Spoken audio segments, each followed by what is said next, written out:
Hola hermanos, ¿qué tal? Esperando se encuentren muy bien, que el Señor les bendiga en estos tiempos, ahora y siempre.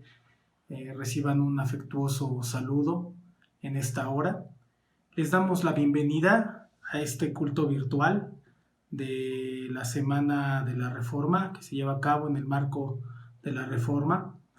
Y quiero invitarles a que abran sus Biblias en el Salmo 119.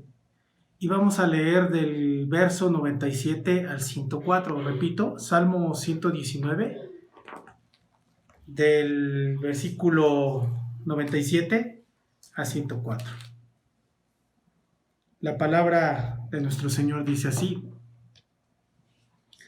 Oh, cuánto amo yo tu ley, todo el día es ella mi meditación. Me has hecho más sabio que mis enemigos con tus mandamientos, porque siempre están conmigo. Más que todos mis enseñadores he entendido, porque tus testimonios son mi meditación. Más que los viejos he entendido, porque he guardado tus mandamientos. De todo mal camino contuve mis pies para guardar tu palabra. No me apartaré de tus juicios, porque tú me enseñaste. Cuán dulces son a mi paladar tus palabras, más que la miel a mi boca. De tus mandamientos he adquirido inteligencia, por tanto, he aborrecido todo camino de mentira.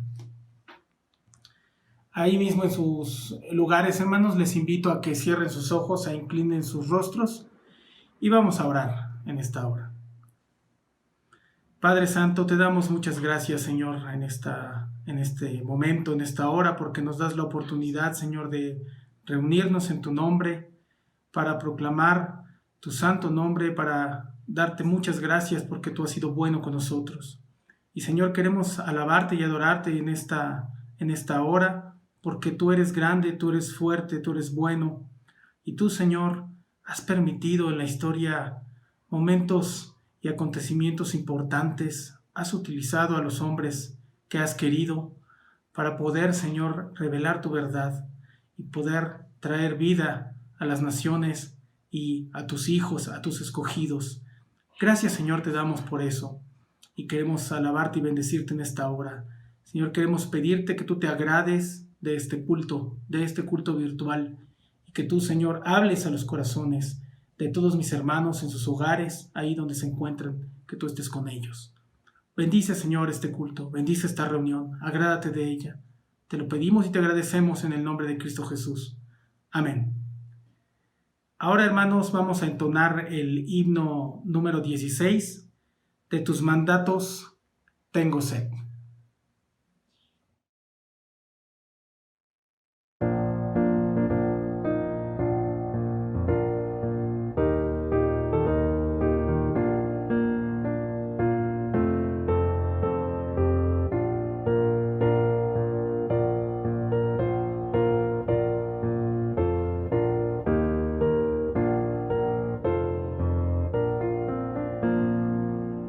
De tus mandatos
Tu siervo cual oveja es, sus sendas al errar. Espero yo que a mi alma des la senda del hogar. Tus estatutos hazme ver, te quiero yo obedecer. Tu ley es deliciosa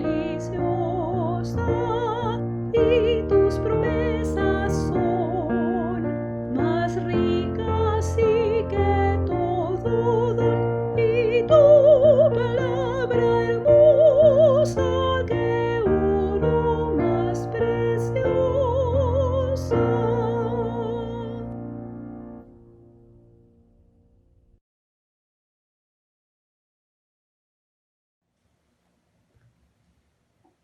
Bien, hermanos, ahora quiero pedirles nuevamente que inclinen sus rostros y vamos a hacer una oración de gratitud en esta hora. Inclinen sus rostros, por favor. Padre Santo, te damos muchas gracias en esta tarde, Señor, porque tú nos das la oportunidad de reunirnos en tu nombre. Gracias, Señor, porque podemos celebrar estos cultos virtuales, que aunque este año ha sido un año difícil, un año de enfermedad, un año de pandemia, un año también en el que algunas familias se han llenado de tristeza por la partida de seres queridos. Por otra parte, también es un año de gratitud y de alegría para otras que han visto tu mano sanadora en cada uno de los hermanos que se han contagiado, que han estado enfermos de este virus o de otra cosa, Señor. Tú no dejas a tu pueblo y nosotros sabemos que muertos o vivos somos tuyos. Y por eso te agradecemos, Señor, por tus bondades, por lo hermoso que has sido en nuestras vidas, en nuestras familias. Gracias, Señor, porque podemos reunirnos y celebrar un aniversario más de la Reforma, de aquel movimiento que se llevó a cabo, que inició en Europa y que gracias a eso, Señor, nosotros tenemos hoy la Biblia, tenemos tu palabra que es luz a nuestras vidas y hemos sido alcanzados porque tú desde la fundación del mundo, Señor, nos has escogido, pero pudimos escuchar tu llamado y tú nos permites tener salvación. Gracias por eso, Señor, gracias por la Reforma, gracias porque podemos reflexionar sobre eso. Y gracias porque tú eres bueno con la iglesia. Dios es amor. Te alabamos y te bendecimos, Señor, en esta hora, en el nombre de Cristo Jesús. Amén. Muy bien, hermanos, ahora quiero invitarles a que dispongan sus corazones y sus oídos y escuchemos la participación especial del coro de la iglesia.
Damos gracias a Dios por este hermoso coro, por estos bellos cantos. Ahora quiero invitarles, hermanos, a que escuchemos la palabra de nuestro Señor, solo escritura, el regreso necesario, a cargo del anciano de iglesia Samuel Rivero Vázquez. Escuchemos la palabra, hermanos. Amados hermanos, buenas noches. Hoy nos toca considerar la primera de las 5 solas. La primera es la sola escritura. Para dar inicio a esta meditación, a esta reflexión, los voy a invitar para que en sus hogares dirijan su vista primeramente al libro de los Salmos. De este libro de los Salmos leeré el capítulo 19, del verso 7 al verso 10. La palabra de Dios dice así: La ley de Jehová es perfecta, que convierte el alma. El testimonio de Jehová es fiel, que hace sabio al sencillo. Los mandamientos de Jehová son rectos, que alegran el corazón. El precepto de Jehová es puro, que alumbra los ojos. El temor de Jehová es limpio, que permanece para siempre. Los juicios de Jehová son verdad, todos justos. Deseables son más que el oro, y más que el mucho oro afinado, y dulces más que miel, y la que destila del panal. Ahora voy a dar lectura a la segunda carta a Timoteo, capítulo 3. De este capítulo 3 voy a leer del verso 14 al verso 17. La palabra de Dios dice así: Pero persiste tú en lo que has aprendido y te persuadiste, sabiendo de quién has aprendido, y que desde la niñez has sabido las sagradas escrituras, las cuales te pueden hacer sabio para la salvación por la fe que es en Cristo Jesús. Toda la escritura es inspirada por Dios, útil para enseñar, para redarguir, para corregir, para instruir en justicia, a fin de que el hombre de Dios sea perfecto, enteramente preparado para toda buena obra. Amados, vamos a tener una palabra de oración. Bendito Padre Celestial, gracias te damos, Dios, porque nos das la oportunidad de acercarnos a tu palabra. Y al hacerlo, Señor, queremos pedir la dirección de tu Espíritu Santo. Queremos rogarte en esta hora, Señor, que Él sea el que dirija mi mente, mis labios, para que lo que comparta en esta hora sea tu palabra. No sean mis ideas, mis pensamientos, Señor, sino que sea tu palabra. Dios, durante años hemos tenido esta semana de la Reforma y quizás muchos de nosotros no hemos entendido el valor, el significado, la importancia que tiene dentro de la vida de la iglesia. Dios, te pedimos que como hijos tuyos, te agradezcamos por la vida de estos hombres que entregaron, Señor, todo su esfuerzo, todos sus conocimientos, algunos de ellos sus propias vidas. Te pedimos, Dios, que nosotros podamos entender y comprender que tenemos un compromiso contigo de serte fieles y sujetarnos a tu palabra. Dios, te ruego en esta hora que nos des la quietud y la paz que solamente tú puedes brindar y que, Padre, abras nuestro entendimiento y que, Señor, seamos sensibles a tu voz en esta noche. Te lo ruego y te lo pido humildemente en nombre de tu Hijo Jesucristo, nuestro Salvador. Amén. En esta noche vamos a ver el origen, en primer lugar, dónde y por qué surgieron y por qué son tan importantes las olas.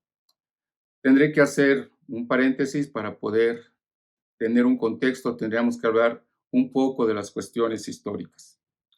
Lo primero que tenemos que entender es que tenemos que ver la importancia de estas 5 olas a través de la historia. Y para ello tendremos que dividir la historia en 2 etapas: la iglesia antigua y la iglesia medieval. La iglesia antigua nosotros la tendríamos que comprender dentro del año 33 al 550, 500 después de Cristo.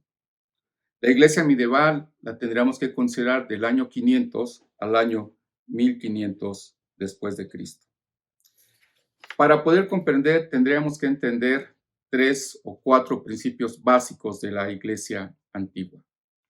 Durante los primeros 3 siglos, los creyentes sufrieron persecución y martirio, mostrando de manera elocuente lo que significaba seguir a Cristo hasta la muerte.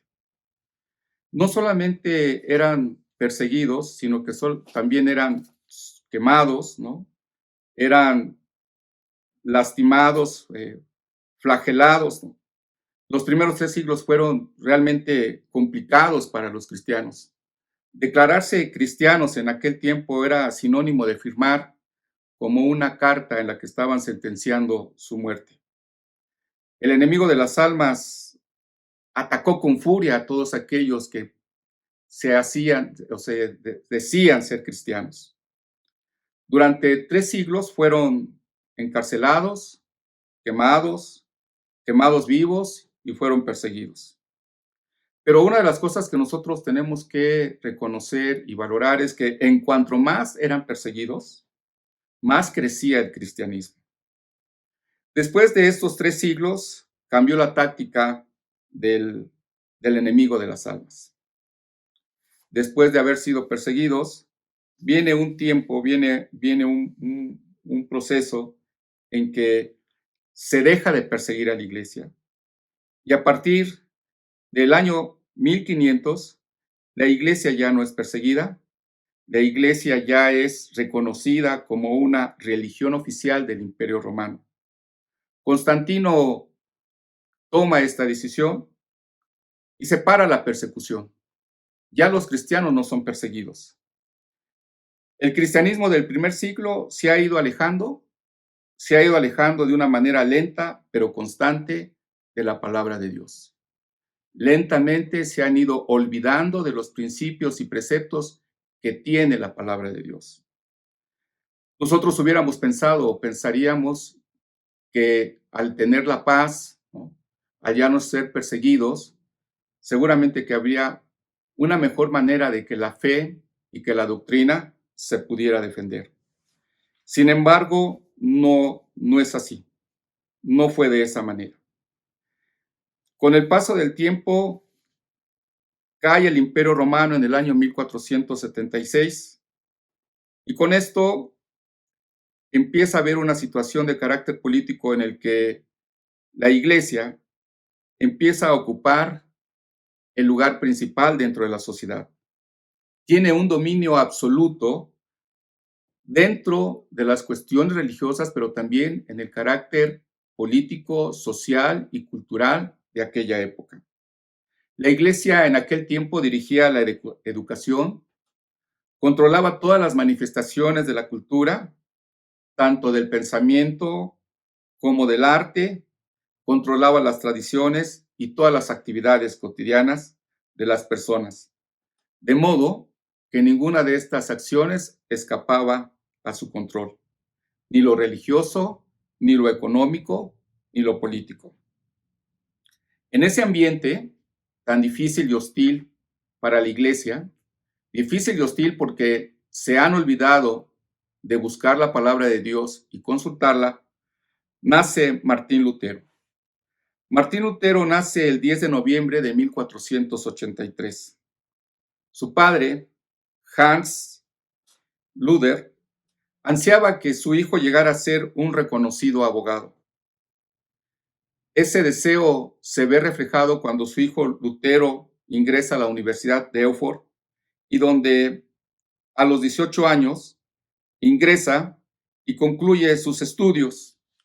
Los concluye con honores, pero también sufre una experiencia que lo hace cambiar totalmente lo que su padre anhelaba.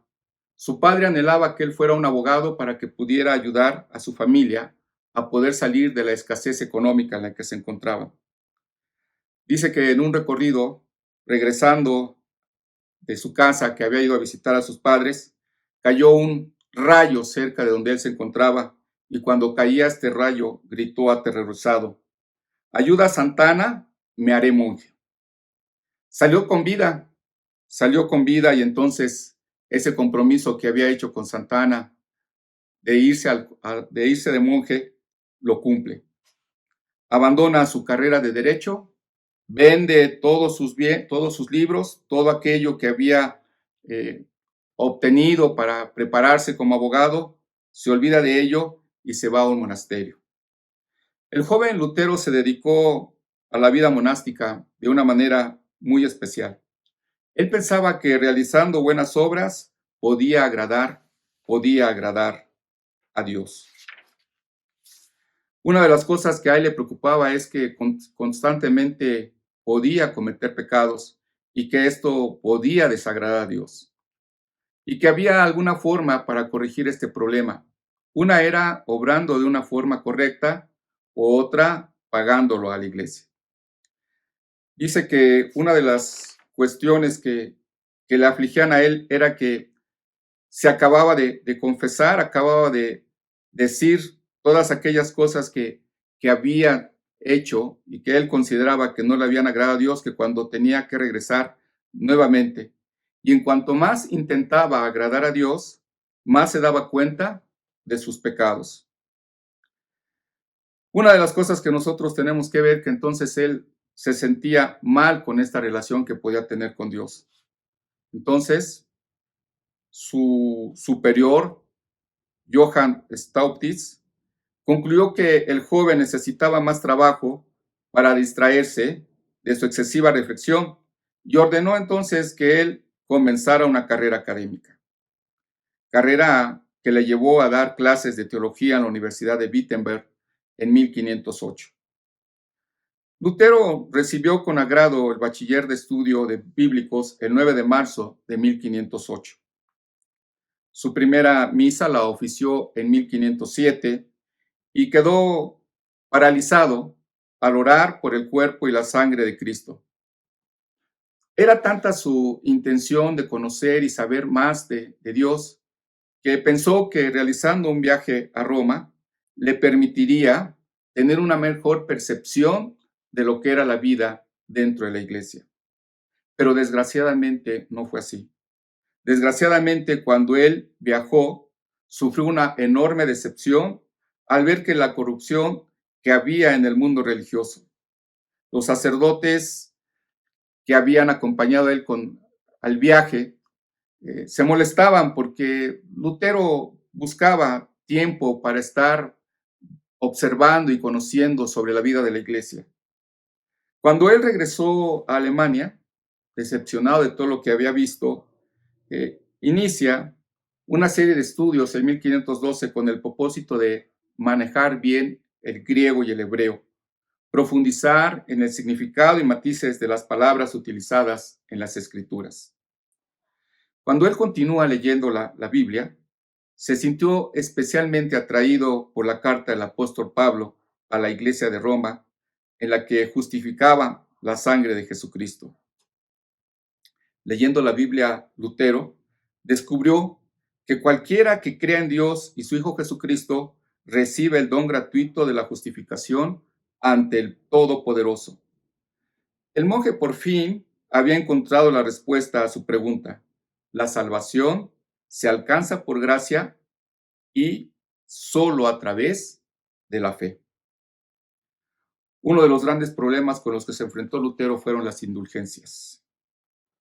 La Iglesia Católica en aquel tiempo determinó que para obtener recursos para seguir construyendo la Basílica de San Pedro, había que obtener recursos para continuar con su construcción. Se crearon las indulgencias. La palabra indulgencia viene del término indulto, que significa perdón de una deuda o de una culpa merecida. Básicamente es el perdón de los pecados concedido por la Iglesia Católica.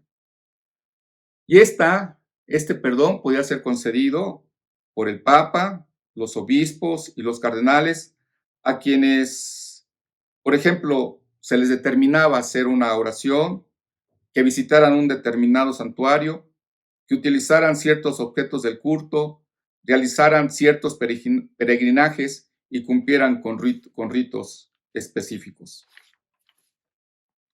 El perdón de los pecados podría tener lugar de dos formas: obrando de una forma correcta o pagando a la iglesia. El precio del perdón, ¿quién lo fijaba?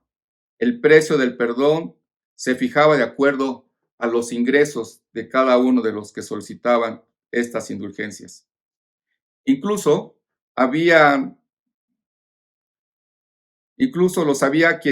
quienes habían muerto y podían pagar sus indultos para ser sacados del infierno y pudieran pasar al cielo. Un hombre que se distinguió por ser un instrumento para poder cobrar las indulgencias fue Johann Tetzel, un fraile dominicano que era el encargado de vender las indulgencias. Recaudar fondos era necesario para continuar con la construcción de la Basílica de San Pedro. Dicen que cuando Tetzel se acercaba a las ciudades, la gente del pueblo lo recibía con gran algarabía, porque veían en él como una opción para poder cubrir o saldar la deuda que ellos podían tener con Dios. Él aseguraba y le decía a la gente que tan pronto como la moneda cayera en la caja, el alma del difunto iba al cielo. Dicen algunos historiadores que este hombre llegó a decir que él había salvado más gente con las indulgencias que Cristo muriendo en la cruz. Se vendían indulgencias para todo tipo de pecados, para salvar a familiares muertos por los propios pecados de ellos mismos. Esto garantizaba la salvación mientras usted seguía viviendo una vida desordenada, por pecados futuros. Si pensaba usted cometer un robo o un asesinato, usted podía comprar una indulgencia, cometer el robo o el asesinato y al final tenía un documento que decía que su pecado estaba cubierto y era salvo. Lutero sintió algo que le inquietó. Le provocó una gran decepción enterarse de que para poder acercarse a Dios y obtener el perdón se podía lograr solamente comprando una indulgencia. Es por ello que este es uno de los motivos que llevan a Martín Lutero a que el 31 de octubre de 1517 vaya a la iglesia de Wittenberg y en la puerta de la iglesia clave sus 95 tesis o propuestas en contra de las indulgencias. El título completo dice: por amor y celo por aclarar la verdad. Algo que nosotros tenemos que entender y nos debe quedar muy claro es que al principio Lutero no quería que hubiera una separación de la iglesia. Lo que quería Lutero era corregir los errores dentro de la iglesia, pero él tenía esa idea, esa intención. Pero ese fue solo el inicio, el comienzo, para que existiera una división dentro de la iglesia y se diera el nuevo surgimiento de la iglesia de Cristo. La dieta de Worms se celebró entre el 28 de enero al 25 de mayo de 1521. Y el 16 de abril de 1521, Martín Lutero fue citado a comparecer. ¿Cuál era el motivo de que lo habían llevado a comparecer ante la dieta de Worms? Bueno, ellos querían que se retractara de lo que había escrito, que negara que había cometido una falta y que estaba dispuesto a corregirla. Dice que ante su primera comparecencia, a Lutero se le pidió que se retractara de sus escritos, de 41 de las 95 tesis. Bajo presión, Lutero solicitó que se le otorgaran 24 horas más para pensar y meditar al día siguiente. El jueves 28 de abril, Lutero compareció ante el tribunal, y ahora con una asistencia mucho mayor, y dio una amplia respuesta en alemán, pero luego se le pidió que lo hiciera en latín. A esta asamblea asistió el emperador Carlos y su hermano Fernando. Estuvieron presentes 6 electores, 28 duques, 11 marqueses, 30 obispos, 200 príncipes y 1500 espectadores.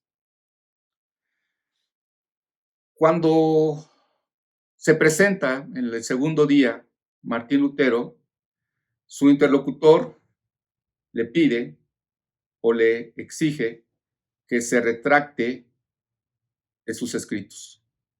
La respuesta que Martín Lutero es la siguiente. A usted se le requiere ahora que dé respuesta sin cuernos. ¿Repudia usted o no sus libros y las cosas escritas en ellos? Lutero respondió, ya que su más serena majestad y todos sus príncipes requieren una respuesta clara, simple y precisa, yo le daré una sin cuernos ni dientes. Y es esta. Yo no puedo someter mi fe al Papa o a los concilios, porque está tan claro como el día que ellos han errado continuamente y se han contradicho a sí mismos, a menos que yo sea convencido por el testimonio de las Escrituras, a menos que yo sea convencido por el testimonio de las Escrituras o por razones evidentes. Me mantengo firme en las Escrituras. Me mantengo firme en las Escrituras por mí adoptadas. Mi conciencia es prisionera de la palabra de Dios y no puedo ni quiero revocar ninguna, viendo que no es seguro o justo actuar contra la conciencia. A Dios que me ayude. Amén. Esta fue la manera en que Lutero afirmó el principio solo escritura, solamente la escritura. Para nosotros es importante entonces detenernos a considerar que aunque no está de una manera literal en la palabra de Dios, que es solamente la escritura, los pasajes que he compartido con ustedes nos dan una clara evidencia, que la palabra de Dios es un arma que todo cristiano debe conocer, porque como Pablo se lo compartió a su hijo espiritual Timoteo, que toda la escritura es inspirada por Dios y es útil para enseñar, para redarguir, para corregir, para instruir en justicia, a fin de que el hombre de Dios sea perfecto, enteramente preparado para toda buena obra.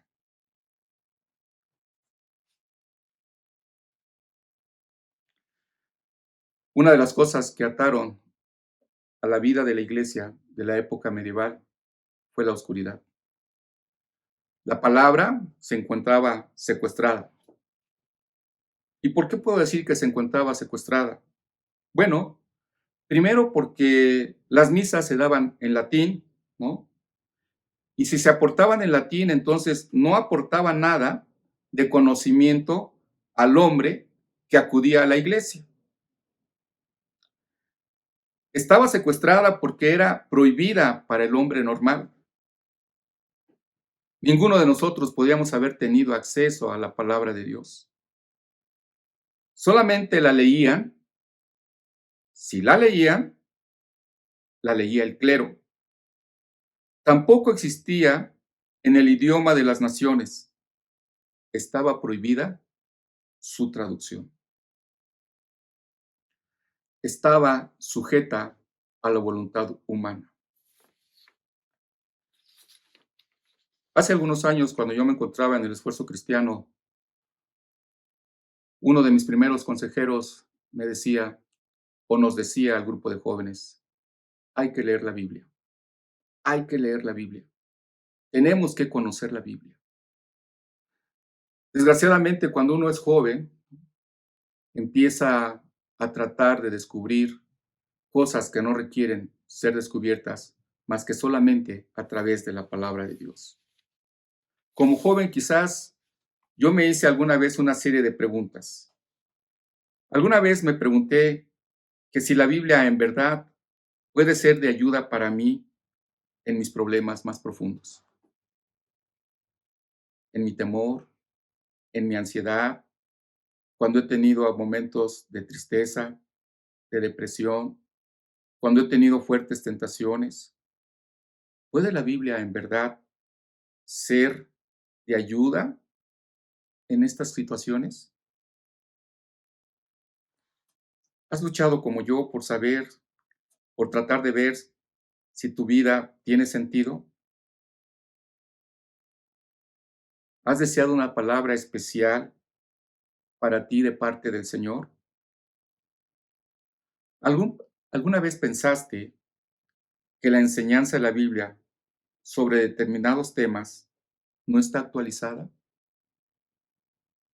¿Que requiere de una actualización sobre las relaciones prematrimoniales, sobre el matrimonio? ¿Necesita la Biblia alguna actualización? ¿Alguna vez has querido eliminar algo para que la Biblia fuera más agradable para ti y para los que te rodean? ¿Alguna vez has sentido que la Biblia no es suficiente para vivir una vida de fe? Si has respondido a alguna de estas preguntas sí, quiero decirte que entonces estamos en un error. La palabra de Dios es suficiente. La palabra de Dios es infalible. La palabra de Dios es irrenable. Cualquiera de nosotros en la juventud puede despreciar este gran tesoro. Podemos muchas veces pensar y considerar que no nos aporta nada, que quizás es un libro viejo, caduco. Sin embargo, debemos de entender y comprender que la palabra de Dios es viva, es real y es tan actual como tú lo quieras hacer. La Biblia, la palabra de Dios, siempre tiene un mensaje puntual para cada uno de nosotros. Algunas de las cosas que nosotros debemos entender y que debemos de comprender es que la palabra de Dios nos gira o nos señala, para mí,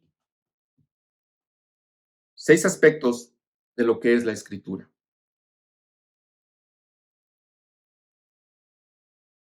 El primer punto es, sola escritura implica que la palabra es la máxima autoridad del creyente y que todas sus enseñanzas demandan obediencia de parte de los hombres. De no ser así, incurrimos en desobediencia y si incurrimos en desobediencia, cometemos pecado. La Biblia es la revelación de Dios para todos los hombres. Ninguna porción de la palabra es asunto de interpretación personal. Siempre vamos a requerir del pastor, del maestro, del anciano, que nos pueda ayudar para darle la interpretación correcta y oportuna a cada pasaje. La interpretación de la palabra requiere reglas de interpretación, transmitidas a lo largo de los siglos. Y la primera de ellas es que la palabra interpreta a la palabra, es decir, se interpreta a sí misma. ¿Cómo? Comparando versículo con versículo, pasaje con pasaje. Solo escritura no nos permite despegarnos del pasado y traer hoy interpretaciones nuevas que contradigan la fe entregada a los santos una vez y para siempre. La sola escritura juzga a la iglesia, a sus maestros y no al revés. La sola escritura requiere de hombres y mujeres que manejen con precisión la palabra de verdad. Solo escritura protege la revelación de Dios, la integridad del hombre, de Dios y proclama la gloria de Dios. Hace algunos años, escuchando un estudio, nos decía el pastor que cuántos de nosotros habíamos leído, cuando menos, una vez toda la Biblia. No nos pidió que levantáramos la mano, nos dijo que nos dejaba una respuesta personal. Quiero serles honestos, en aquel tiempo yo no lo había leído.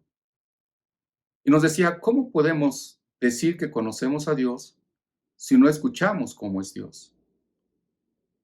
Recuerdo que cuando yo estaba en la preparatoria, en aquel tiempo había mucho movimiento del socialismo, del comunismo, del marxismo.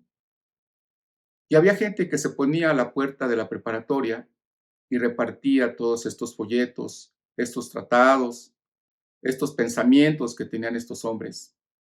Y recuerdo que muchos de mis compañeros leían con pasión esos libros, esos folletos que nos repartían.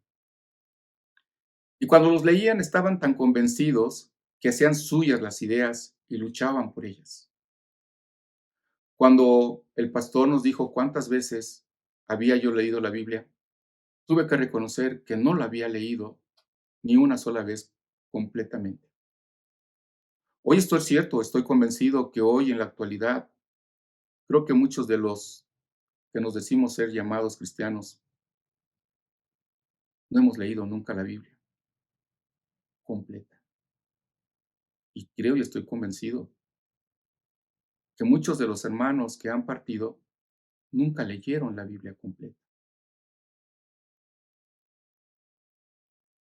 Si la palabra de Dios es infalible y es la voz misma de Dios que nos habla, ¿por qué no escucharla? En el tiempo de Martín Lutero eran otras las razones por las cuales no se podía tener acceso a esa palabra.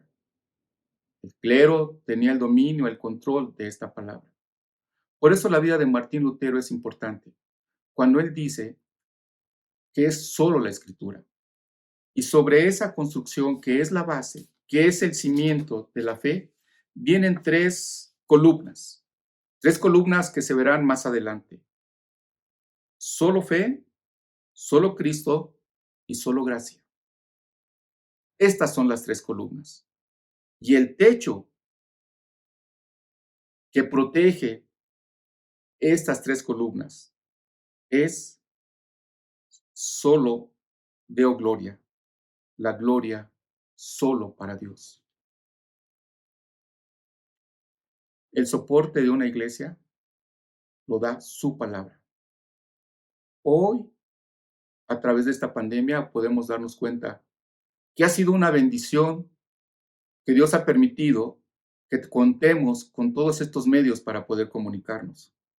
Pero también es un gran riesgo, porque si no conocemos, si no estudiamos, si no profundizamos en el conocimiento de la palabra de Dios, nosotros podemos ser presa fácil para que cualquier predicación que nos parezca sutil, que nos agrade, que no nos confronte con el pecado, nos parezca que es una buena predicación. Hay muchas iglesias que nos predican de una manera suave, de una manera atractiva, y que muchas veces más que predicación son charlas motivacionales, conferencias, y que nosotros nos sentimos a gusto y nos sentimos bien y pensamos que esa es la verdad. La verdad solamente la podemos encontrar cuando nosotros profundicemos en la lectura, en el conocimiento de su palabra. Por eso muchas veces nosotros cometemos errores. Hacemos cosas que no van conforme a la palabra de Dios. A veces asumimos el compromiso de la iglesia cristiana, de la iglesia católica, perdón, que dice que la tradición, cuando tú le preguntas a alguien, ¿y por qué lo haces así? La respuesta es que siempre lo he hecho así. Pero sí lo has hecho así, pero ¿Qué te dice esta palabra? ¿Qué te dice? ¿Qué te enseña? ¿Qué te muestra? Creo que la mayoría de nosotros hemos tenido la oportunidad de subirnos a un avión. Y una de las cosas quienes hemos tenido la oportunidad de realizar ya algunos viajes, cuando la azafata se pone al frente, una, ¿no? Otra en medio y otra un poquito más atrás, cuando ellas empiezan a darnos las indicaciones de lo que tenemos que hacer en caso de alguna emergencia, pues nosotros no le ponemos mucha atención, ¿no? Porque sabemos lo que nos va a decir. Sabemos cuáles son los puntos de salida y dónde podemos encontrar el salvavidas y dónde podemos tomar la mascarilla si es que la llegamos a requerir. No ponemos atención, de la misma manera no ponemos atención al Evangelio. Y quiero decirles que tenemos que ponerle atención al Evangelio. Tenemos que ser asiduos lectores de la palabra de Dios. No una, sino una, otra y otra y otra vez. Porque la palabra de Dios es viva, es eficaz. Jesucristo dijo, el cielo y la tierra pasarán, pero mis palabras no pasarán. Dios tenga misericordia de nosotros, nos haga asiduos lectores de su palabra. Que Dios nos bendiga. Pues hemos llegado, hermanos, al final de esta actividad del día de hoy y vamos a terminar con la bendición apostólica. Así que le voy a pedir que se incorpore, que esté de pie ahí donde está, para que reciba la bendición de nuestro Dios. Reciba la bendición de nuestro Dios. Y ahora que la gracia de nuestro Señor Jesucristo, el amor de Dios el Padre y la comunión con el Espíritu Santo sea con cada uno de ustedes, desde ahora y para siempre. Amén.